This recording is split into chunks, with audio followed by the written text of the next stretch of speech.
Hey, I'm Kayla, and today I'm going to be talking to you guys about the Love and Hip Hop Miami Season 1 Finale Reunion Part 2. Alright, let's get into it. First starts off as a continuation of the Part 1 reunion, and we are just heading into the Amara Negra, yeah, that's my girl, and Young Hollywood segment. They are discussing the whole Young Hollywood's bragging about Amara bringing her quilt and her like bedspread, I guess, to his house and saying she was laying in her bed. And the way he was sounding, it was like he was trying to get back at her, like, okay, you said I don't like you, but you was up in my house though, like, you know, just stuff like that. And I understand what Amara was saying when she was like, how you're saying it on camera is coming off the wrong way. And she admits, she was like, yeah, I did go to your house, I did stay in your bed because she was working at the studio, and the studio is far away from her house. So what she decided to do is she was like, you know, she about to get the bed sheet, pillows, you know, all together, go to his house, because he had an air mattress.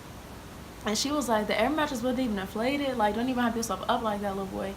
And then he was like, I even offered to have you sleep in my bed and I sleep on the air mattress. And I was like, this is getting nowhere. I'm like, just say y'all don't like each other and move on. Like, it does not matter who stayed at who house. Like, I don't care about Young Hollywood and that whole situation. Like, next. And then, you know, she basically says that she doesn't like Young Hollywood. Young Hollywood was being extremely ignorant about Afro-Latinos and that whole culture. And then being rude to Amara, was talking about your hair doesn't even grow in an afro. What is Afro-Latinos? We're all from Africa. My mom is white, my dad is black.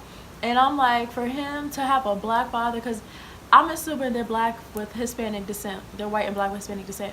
So I'm like, for you to have a to have a black father and not know about colorism and being Afro-Latino, I thought that was kind of odd. And then they even had Juju there to like break it down, and I was like, yes, Miss Juju. Juju wanna be L. Juju wanna be A. I was so happy about that because I'm like, Juju, get him together. Because, and even then, he was still trying to act ignorant. And then my Amy Tips talk about, oh, he's Spanish, he don't know, blah, blah, blah. I'm like, first of all, one, not your argument. Two, who asked you? Like, stop trying to make excuses for people to be ignorant. Like, Google is free for right now before the internet take it away. So utilize it. Like, you should not have to keep explaining to somebody what something means. He's not going to try to hear it. He's not going to want to get it. And you would think after the backlash, he would try to explain. I mean, try to empathize and try to research and learn. And apparently Amara said he's selling like Afro Mommy, Afro Poppy t-shirts. I'm like, so you want to market off of a culture that you're ignorant about and don't even want to understand. I thought that was very rude and disrespectful. And then after that, we move on, and Nina is talking about the whole like friendship between Veronica, Amara, and Steph, and then how JoJo came in and told Amara, she was like, yo, Steph is not your friend, she's being fake, blah blah blah. Excuse me. And then Steph was even calling her out, and Steph was like, excuse me, JoJo was like, why are you gonna try to go off on Amara and say she shouldn't feel the way she feel about the whole colorism thing? Like, if you're her friend, you gonna be real. And just JoJo was going off. I was like, okay, Miss JoJo, I see you. She's like, I thought I many don't know how to actually pop off on somebody. I was like, yes, Miss JoJo. And then Amara says she's gonna keep talking about her colorism situation because she's never gonna get over it because she deals with it on a day-to-day basis. You know what I mean? And then what really was making me mad, Steph was like, okay, as a black woman, you're offending me. How is she offending you? If you're a black woman, you understand colorism and you understand how that plays a part in your life. Even during the season, you said you're light skinned and Haitian and blah blah blah. So I'm like, how is Amara offending you because she's black and Dominican? Like, I don't understand how her defending herself and her explaining colorism to other people is offensive to you. Like, if anything, I'm offended by that crusty blue wig you keep wearing with your little Shay forehead, no edges on the side. Like, sis, get a new color, a new cut, a new color, a new hairdo, because I'm tired. Next, okay.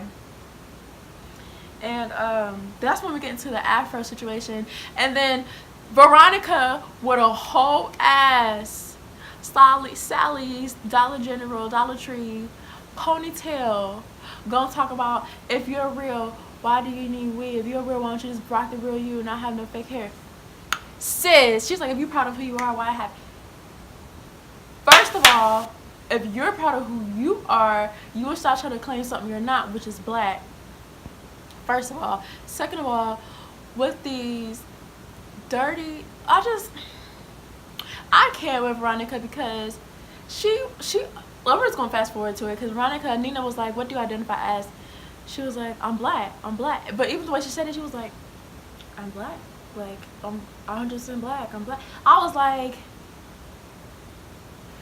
bitch, where on my picture I'm looking for it, because I was like, girl, if you're black, I'm dark white. Like, what the, how? And she was not confident in her answer. I'm like, if you were black, you will understand colorism. If you're black, you will understand why Amara can wear weave, want to wear weave if she wants to. Like, you're only black because you want to benefit off of black culture. You want to be able to say the N-word and not have nobody feel a type of way about it. You're black because you're from Hialeah. I'm tired of people equating being black with being in a poor neighborhood, and being black and growing up in a struggle is an excuse to use the N-word.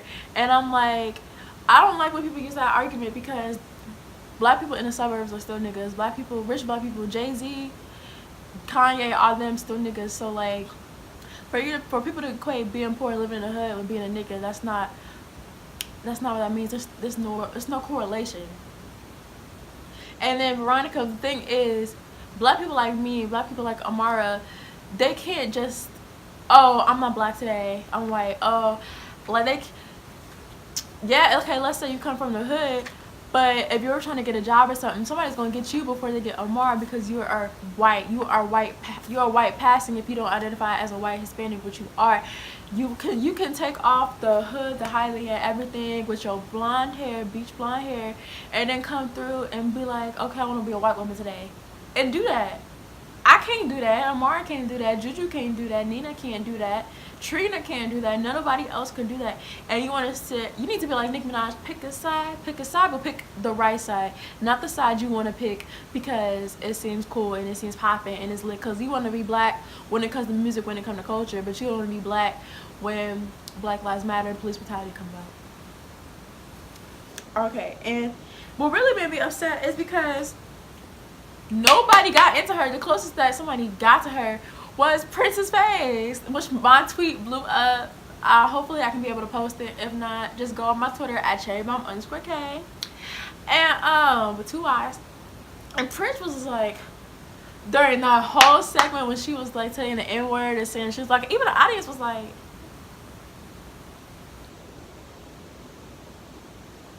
what?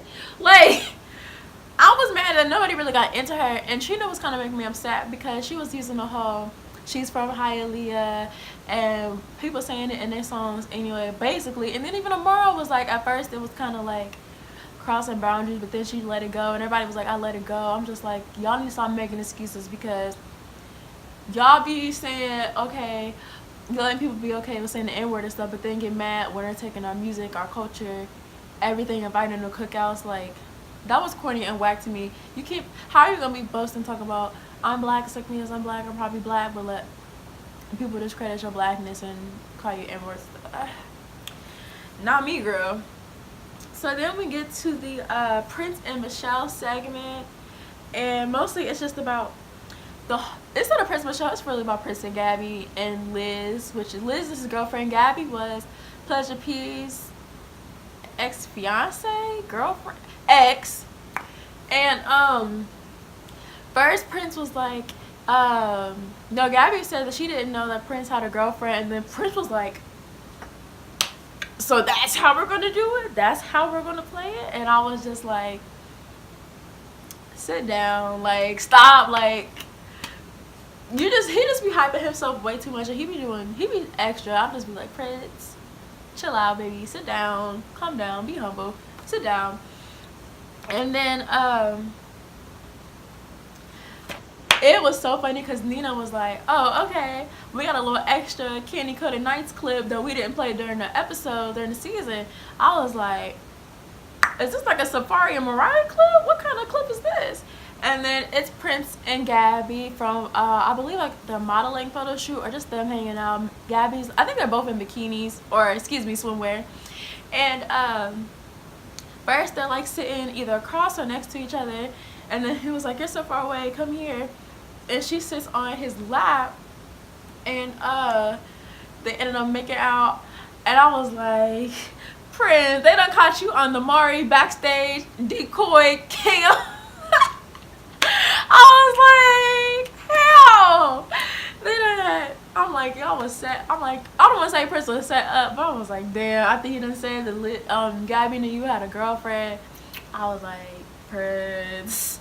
And it was even more like Mari because Liz was crying, running backstage. They done had the camera crew following her backstage. I was like, Love and Hip Hop. Love and Hip Hop literally turned into Mari with these fraternity tests, these hidden decoys, this running backstage with the camera crew. Like, that part, it wasn't funny because it was sad. Cause the way they were talking, it was like they were dating again or something, or maybe reconciling. And then for her to get Liz to get embarrassed like that, I was like, damn, that's petty. That was real petty, VH1. Why you do that to that girl? Y'all know that y'all not paying her that much to get embarrassed like that. Like, VH1 just love ruining relationships. Okay. Then after that segment, it's the Chick and Joy segment, which I'm not gonna lie, I'm tired of this relationship. Chick don't want to give Joy the divorce because he's being selfish, but Joy says she's like talking, seeing somebody, you know, on the side, got a little boyfriend number 2. Catch that reference. But and then everybody talking about, is she dating Pleasure P? And then Pleasure P was like, if I liked her, I would have been said I liked her. And that's a good point because earlier he did say, like in the first part of the reunion, that he liked Trina. Say something about Trina like in that way. And I was just like, if you liked me and we were dating, you would not bring up my cousin. You know what I mean? So, you know, context clues, y'all. Get into it. And that leads into the Shay and Joy part of the reunion where they had that fight on the finale episode, I believe. Where, because remember when Shay was mad because apparently Joy was snitching on her, whatever. And so they're arguing.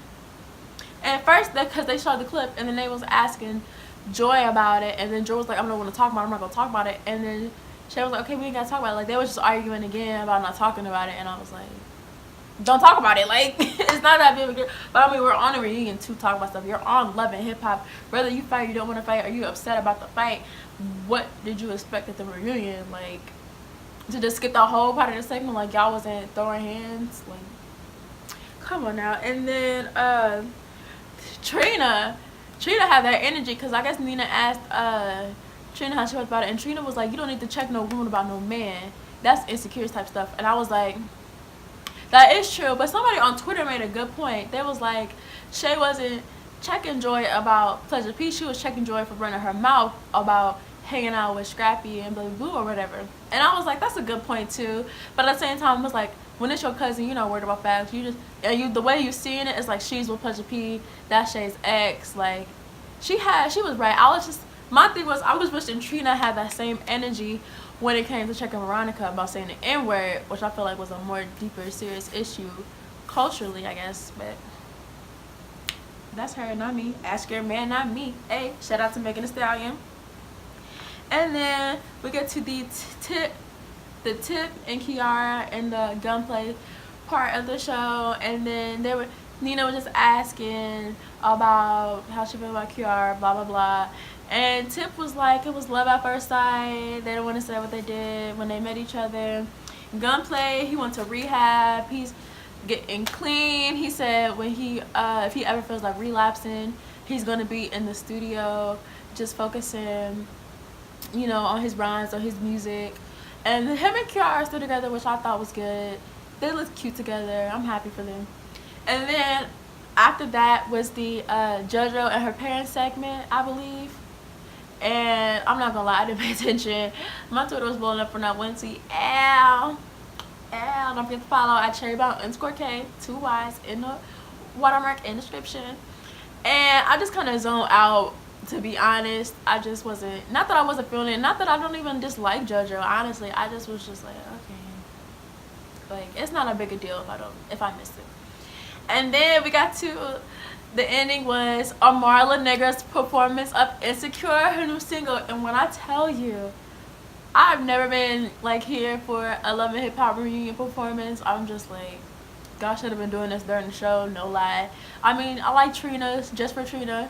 And I really loved Amara's. Her song Insecure is really good. I'm really feeling it. Shay, she was singing away. She was like, does that make me insecure? I'm like, yes, Shay, it makes you insecure because you've been fighting over a man on VH1 for 10 years. Shout out to Jesse Wu for pointing that out. I'm like, Shay, Insecure is your name, boo. Like, that should have been your name. Instead of Bucky, it should have been Insecure. But, oh, speaking of Insecure, y'all know season 3 is coming out. Well, it's filming. Let me be quiet. It's filming right now. Issa Rae been posting all the little, you know, the little clues. Get your little handy dandy notebook to decipher what day it's about to be coming out. But yes, Insecure season 3 is coming out, and I'm excited. And I'm about to get back on topic. So that's it for my Love and Hip Hop Miami review. Don't forget to subscribe, comment, and like this video. Also, subscribe and read my blog at readitandseep.blogspot.com, and follow me on all social media at cherrybound_K with 2 Y's. And I'll see you guys in the next video. Bye.